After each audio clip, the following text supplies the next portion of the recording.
여러분, 최근에 이런 생각 해보셨죠? 나이 들수록 뭔가 불안한데 무엇부터 시작해야 할지 모르겠다. 나중에 자식들에게 부담 주기 싫은데. 저도 그랬답니다. 하지만 70년을 살아보니 진작 알았더라면 좋았을 소중한 지혜들이 보이더군요. 오늘은 제가 깨달은 인생의 핵심만 콕콕 짚어서 알려드리겠습니다. 삶의 전환점, 그건 바로 자신을 돌아보는 것부터 시작됩니다. 제 이야기부터 들려드릴게요. 3년 전 남편과 사별하고 혼자 살게 되었을 때였어요. 40년 동안 살아온 집을 정리하면서 깨달은 게 있었죠. 우리가 평생 모아온 것들이 결국은 짐이 될 수 있다는 거예요. 서랍을 열 때마다 나오는 추억의 물건들, 버리기엔 아까운 옷가지들. 처음엔 하나하나가 다 소중해 보였어요. 하지만 딸아이가 해준 말이 가슴에 와닿았죠. 엄마, 이제는 추억을 마음에 담아두세요. 물건에 담아두지 말고요. 그때부터 저는 하나씩 정리를 시작했어요. 매일 아침 일어나면 오늘은 무엇을 내려놓을까 생각했죠. 처음에는 무척 어려웠어요. 20년도 넘은 앨범을 넘기면서 눈물도 많이 흘렸고 남편이 쓰던 물건들을 정리할 때는 가슴이 먹먹하기도 했죠. 하지만 놀라운 일이 일어났어요. 물건들을 하나씩 정리할수록 마음이 가벼워지는 거예요. 공간이 넓어지니 생각도 넓어지고 과거에 묶여있던 마음도 조금씩 자유로워졌답니다. 특히 중요한 건 마음가짐이에요. 버린다가 아니라 비운다는 생각으로 접근하니 한결 수월해졌어요. 추억은 사진으로 남기고 꼭 필요한 것만 남기니 집안이 훨씬 깔끔해졌죠. 이렇게 정리를 하면서 깨달은 게 있어요. 우리가 진정으로 필요한 건 물건이 아니라 마음의 여유라는 거죠. 나이 들수록 소유보다는 비움이 더 중요하다는 걸 이제야 알았네요. 제가 실천한 방법을 구체적으로 알려드릴게요. 매일 아침 일어나면 오늘의 비움 미션을 정했어요. 하루에 딱 한 가지씩만요. 예를 들어 월요일엔 옷장, 화요일엔 서랍, 수요일엔 부엌. 이렇게 하니까 부담도 적고 꾸준히 할 수 있었어요. 특히 중요한 건 서두르지 않는 거예요. 우리의 인생이 하루아침에 만들어진 게 아닌 것처럼 정리도 천천히 하지만 꾸준히 해나가는 게 좋답니다. 자, 이제 첫 발걸음을 뗐으니 더 구체적인 이야기를 들려드릴게요. 우리 건강관리는 어떻게 해야 할까요? 약장 정리부터 시작해 볼까요? 제가 얼마 전에 있었던 일을 들려드릴게요. 가을에서 겨울로 계절이 바뀌는 시기에 갑자기 찾아온 두통 때문에 약을 먹으려고 했어요. 서랍 가득 쌓여 있는 약들 속에서 진통제를 찾는데 유통기한이 3년이나 지난 거예요. 그때 깨달았죠. 우리의 건강을 지켜주어야 할 약들이 관리가 안 된다면 오히려 위험이 될 수 있다는 거요. 그래서 저는 약장 정리부터 시작했어요. 놀랐던 건 얼마나 많은 약들이 쌓여 있었는지 몰랐다는 거예요. 같거나 비슷한 종류의 감기약, 소화제, 파스, 연고. 심지어 10년 전 무릎 수술할 때 받은 약도 있더라고요. 첫 번째로 한 일은 모든 약의 유통기한을 확인하는 거였어요. 지난 것들은 바로 약국에 가져가서 폐의약품으로 처리했죠. 일반 쓰레기통에 버리면 안 된답니다. 그 다음엔 투명한 약통을 샀어요. 거기에 응급약, 상비약, 처방약으로 나눠서 정리했죠. 각 통마다 라벨을 붙이고 약봉투에 있는 복용법도 큰 글씨로 다시 써서 붙여놨어요. 나이 들수록 글씨가 잘 안 보이니까요. 건강보조식품도 마찬가지예요. 영양제, 홍삼, 칼슘제. 얼마나 많았는지 몰라요. 이것도 유통기한 확인하고 하루 분량씩 나눠서 약통에 담아뒀어요. 요즘은 일주일치를 한 번에 세팅해두는데 이게 얼마나 편한지 몰라요. 혈압계, 혈당계 같은 의료기기도 점검했어요. 건전지는 새로 갈아주고 사용법은 큰 글씨로 써서 옆에 붙여뒀죠. 이제는 매일 아침 혈압 체크하는 게 습관이 됐어요. 특히 중요한 건 비상약품 키트예요. 작은 파우치에 기본적인 약들과 반창고, 소독약을 넣어뒀어요. 이게 얼마나 요긴한지 몰라요. 얼마 전에는 손녀가 놀러 왔다가 살짝 다쳤는데 바로 응급처치할 수 있었답니다. 이렇게 정리하고 나니까 약을 찾는 시간도 줄었고 불필요한 약 구매도 없어졌어요. 무엇보다 제 건강 상태를 더 잘 파악할 수 있게 됐죠. 가끔 약국에 가면 약사님이 칭찬하세요. 어르신, 약 관리 정말 잘하시네요. 그럴 때마다 뿌듯하답니다. 자, 이제 건강관리용품은 깔끔하게 정리했으니 우리 집 안전은 어떻게 점검해야 할까요? 특히 나이 들수록 조심해야 할 부분들이 있답니다. 여러분, 우리 집이 편하다고 생각하시나요? 제가 얼마 전에 넘어질 뻔한 일이 있었어요. 욕실 타일이 미끄러워서였죠. 그때 깨달았어요. 나이 들수록 집이 위험할 수 있다는 걸요. 그때부터 유심히 보니 집안의 많은 부분을 바꾸게 됐답니다. 먼저 욕실부터 안전점검을 했어요. 미끄럼 방지 매트를 깔고 손잡이도 설치했죠. 처음엔 손잡이가 있는 게 어색했는데 지금은 얼마나 고마운지 몰라요. 특히 밤에 화장실 갈 때 정말 든든하답니다. 계단도 큰 문제였어요. 손잡이를 양쪽에 달고 계단 끝에는 야광 테이프를 붙였어요. 밤에도 계단 끝이 잘 보이니까 안심이 되더라고요. 조명도 전부 바꿨어요. LED 전구로 교체하니 훨씬 밝아졌고 전기세도 덜 나오더라고요. 특히 현관과 복도는 센서 등을 달아서 자동으로 켜지게 했답니다. 전기 콘센트도 점검했어요. 낮게 있는 콘센트는 허리 굽히기가 힘들어서 멀티탭을 높은 곳으로 옮겼죠. 전선도 깔끔하게 정리해서 걸려 넘어질 일도 없어요. 가구 배치도 바꿨어요. 동선을 넓게 만들어서 걸어 다니기 편하게요. 특히 침대 옆 협탁은 꼭 필요한 것만 놓고 나머지는 다 치웠답니다. 창문 잠금 장치도 새로 했어요. 요즘은 방범창 대신 방충망에 센서를 다는 게 있더라고요. 덕분에 환기도 잘 되고 안전하게 지낼 수 있어요. 주방도 많이 바꿨어요. 자주 쓰는 그릇은 허리 높이에 두고 무거운 건 아래쪽으로 옮겼죠. 칼도 칼꽂이 대신 서랍장에 넣어뒀어요. 이렇게 하고 보니 집 전체가 달라졌답니다. 예쁜 것보다는 안전한 게 더 중요하다는 걸 이제 알았네요. 얼마 전에는 큰딸이 와서 깜짝 놀랐어요. 엄마, 집이 많이 달라졌네. 이제 걱정 안 해도 되겠어. 그 말을 들으니 더 뿌듯하더라고요.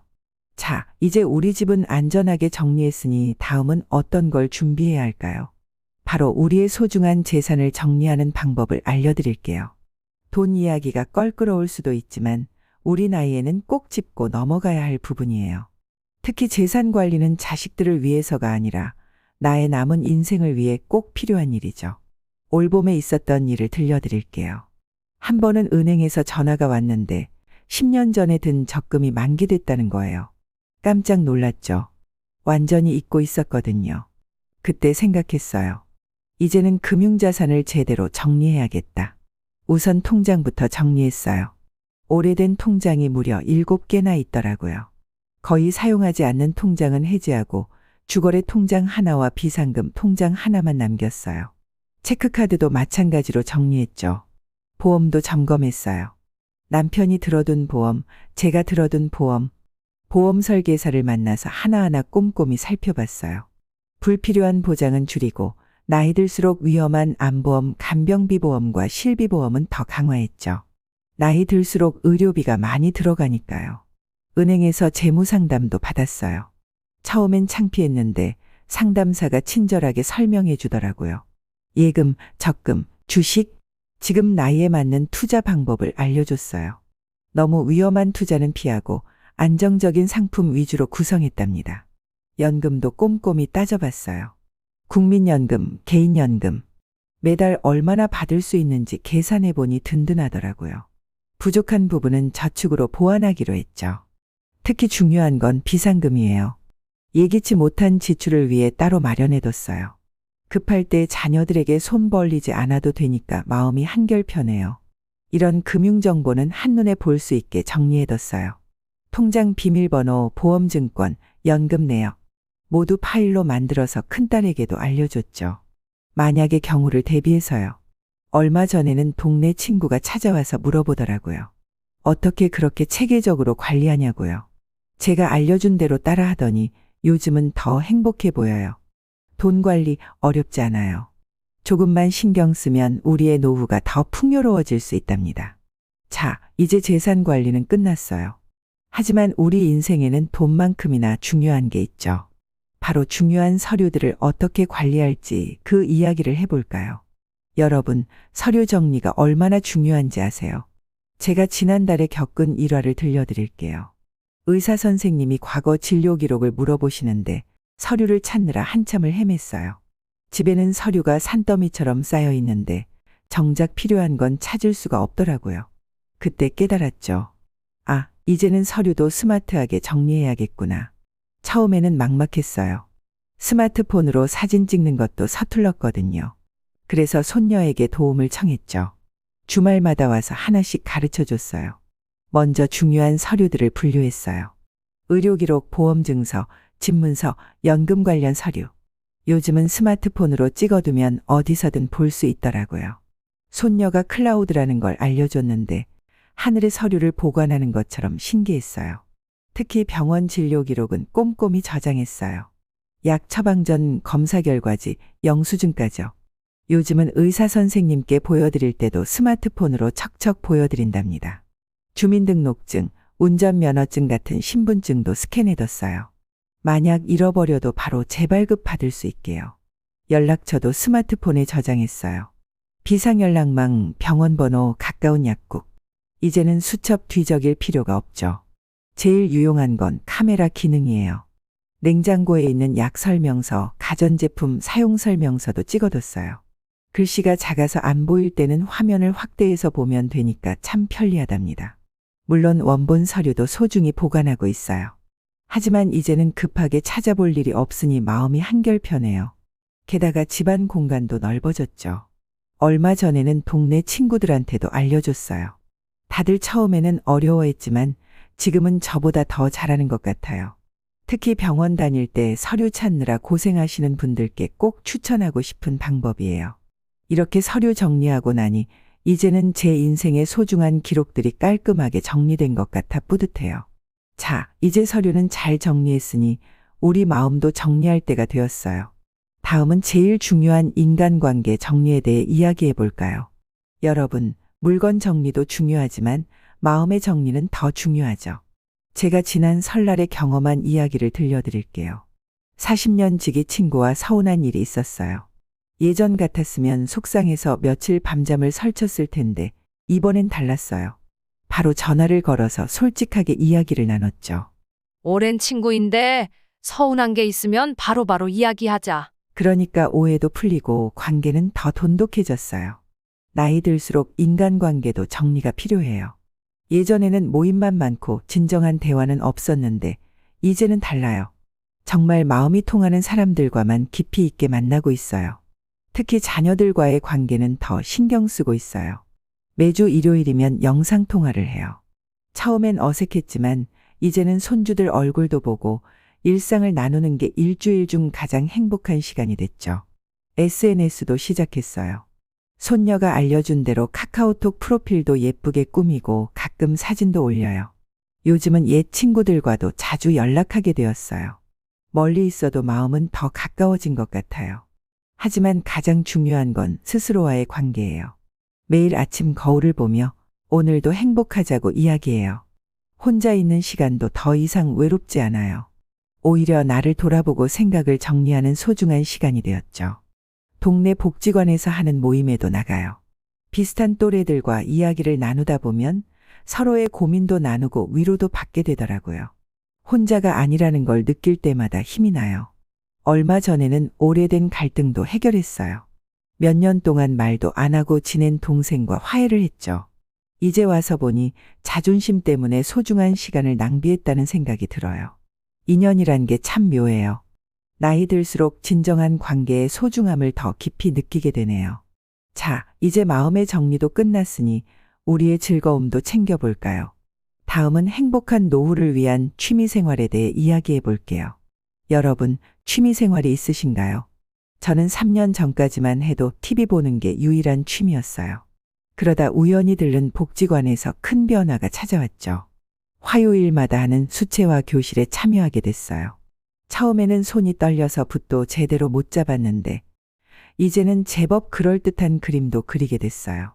손주들 생일 카드도 직접 그려서 보내는데 얼마나 좋아하는지 몰라요. 운동도 시작했어요. 아침 6시면 공원에 나가서 동네 언니들과 함께 걷기 운동을 해요. 처음에는 무릎이 아파서 30분도 힘들었는데 지금은 1시간도 거뜬해요. 걷다 보면 새소리도 듣고 계절의 변화도 느끼고 그렇게 하루를 시작하면 하루 종일 기분이 좋답니다. 스마트폰 활용법도 배웠어요. 동영상 편집, 사진 꾸미기. 요즘은 일상을 찍어서 손주들한테 보내는 재미에 푹 빠졌어요. 얼마 전에는 제가 만든 영상을 보고 딸이 깜짝 놀라더라고요. 엄마, 이제 유튜버 하시는 거예요? 라고요. 텃밭 가꾸기도 시작했어요. 베란다에 상추, 깻잎, 방울토마토를 심었죠. 식물이 자라는 걸 보는 게 이렇게 즐거운 일인 줄 몰랐어요. 수확한 채소로 반찬 만들어서 이웃과 나누는 재미도 쏠쏠하고요. 처음에는 눈 때문에 힘들었지만 이제는 일주일에 한 번은 독서 모임에도 나가요. 책 읽고 서로의 생각을 나누다 보면 시간 가는 줄 모르겠어요. 젊었을 때는 바빠서 못 읽었던 책들을 이제야 읽으니 새로운 세상이 열리는 것 같아요. 이런 취미들이 생기니까 달력에 빈날이 없어요. 월요일은 독서 모임, 화요일은 수채화, 수요일은 스마트폰 교실. 매일매일이 기대되고 설레요. 특히 좋은 건 잠도 잘 오고 우울한 생각도 없어진 거예요. 취미가 있다는 건 삶의 즐거움이 있다는 거더라고요. 얼마 전에는 손주가 이렇게 말하더라고요. 할머니가 요즘 너무 젊어 보여요. 그 말을 들으니 더 열심히 하고 싶어지네요. 자, 이렇게 즐겁게 지내다 보면 건강도 자연스럽게 따라오죠. 다음은 우리 건강을 지키는 식생활에 대해 이야기 나눠볼까요? 여러분, 나이가 들수록 입맛이 까다로워지시죠? 저도 그랬어요. 하지만 건강을 위해서는 영양 관리가 정말 중요하다는 걸 깨달았답니다. 제가 작년에 빈혈 진단을 받았어요. 의사 선생님께서 하시는 말씀이 영양 불균형 때문이라고 하시더라고요. 그때부터 식단 관리를 시작했어요. 먼저 냉장고부터 정리했어요. 유통기한 지난 음식들은 모두 버리고 신선한 채소와 과일로 채웠죠. 이제는 장 보기도 달라졌어요.